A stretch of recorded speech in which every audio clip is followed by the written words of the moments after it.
Miss হবে না আপনার পছন্দের টিভি শো। দেখুন জি5 অ্যাপে একদম ফ্রি। এই স্মল কাকা দেখো। হ্যাঁ তুই এখানটা দেখ তো ঠিক আছে কিনা। হ্যাঁ ঠিক আছে, ভালোই লাগছে। হ্যাঁ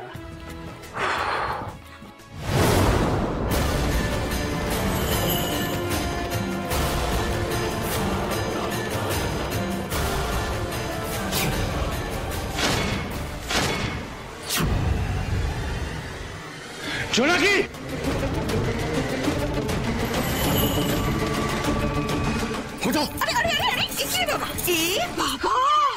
আপনাকে নিয়ে আর পারা যায় না নাকি বাবু, সত্যি। হে বাবা, এখন আর সময়ও নেই যে এটা ঠিক করবো। আপনার কি দরকার? হ্যাঁ আপনি আমাকে বলুন, আপনার কিসের দরকার যে আপনি ওখানে জোনাকি বলে এখানে হাই জাম্প দিলেন?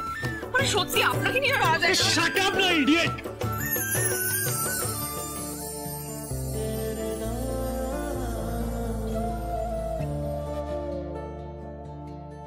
এক নাগারে বলে যাচ্ছে তখন তোমাকে আমি যদি না বাঁচাতাম না এখনই শাড়িটা পরে যেত। মাথা বুদ্ধি এই করে যাচ্ছে সারাক্ষণ। কি যে কাণ্ড করো না জোনাকি, একটু সাবধানে কাজ করবে তো। সকালে তো ওই একটা অঘটন ঘটালে, আবার এখন। এই ছোট কাকি চুপ করো চুপ করো, এইসব কথা একদম বলো না। দাদুর কানে গেলে না কেলেঙ্কারি হয়ে যাবে। একদম না, সরি। ও মা, তোমরা এসে গেছো? কেমন আছো? বাহ, ও আপনারাও এসেছেন, খুব ভালো করেছেন। বাচ্চারা বললো আজ নাকি তোমাদের বাড়িতে সবার নেমন্তন্ন। হ্যাঁ, আমাদের কাল রাগী দাদু চকলেট দিয়েছে। দাদু খুব ভালো জানো, আজ তোমাদেরও দেবে। আর জোনাকি দিদি আমাদের ফাংশন করাবে আজ। কিন্তু মেসোমশাই তো এ বাড়িতে কাউকে ঢুকতে দেয় না। বাচ্চারা হই হল্লা করলে তো উনি খুব রেগে যাবেন। আরে না না না, আজকে কোনো রাগ টাগ নয়। সুধাচরণ মিত্রি নিজে বলেছে পাড়ার সকলকে সরস্বতী পুজো নেমন্তন্ন করতে। আসুন আসুন, আপনারা আসুন।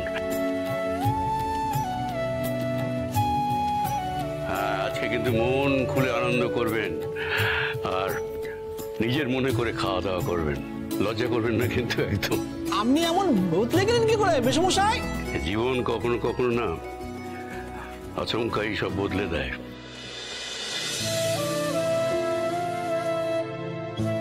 আসলে নিজের লোকেদের কাছে এত আঘাত পেয়েছি, সেই জন্য কাউকে বিশ্বাস করা যায় না। সবার নজর আমার এই বাড়িটার দিকে, সবাই কিরকম স্বার্থপর। তারপর পেলাম আমার এই নাতনিটিকে। প্রথমে ওকে আমি বিশ্বাস করিনি, আমি ওকে প্রায় তাড়িয়েই দিচ্ছিলাম। ব্যাগ তোলো, যাও, বেরো বেরো বেরো, যাও। এই চিঠিটা নাও, চিঠিটা তোলো, যাও বেরো বেরো বেরো।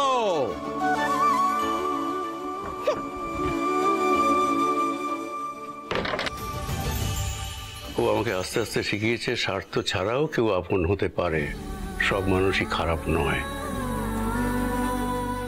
রক্তের সম্পর্কে হয়তোবা কখনো কখনো কেউ মুখ ফিরিয়ে নেয়, কিন্তু মনের টানে কেউ কেউ আবার হয়তো কাছে ফিরে আসে, আরো আপন হয়ে যায়। জি5 ডাউনলোড করুন আর সব এপিসোড দেখুন একদম ফ্রি।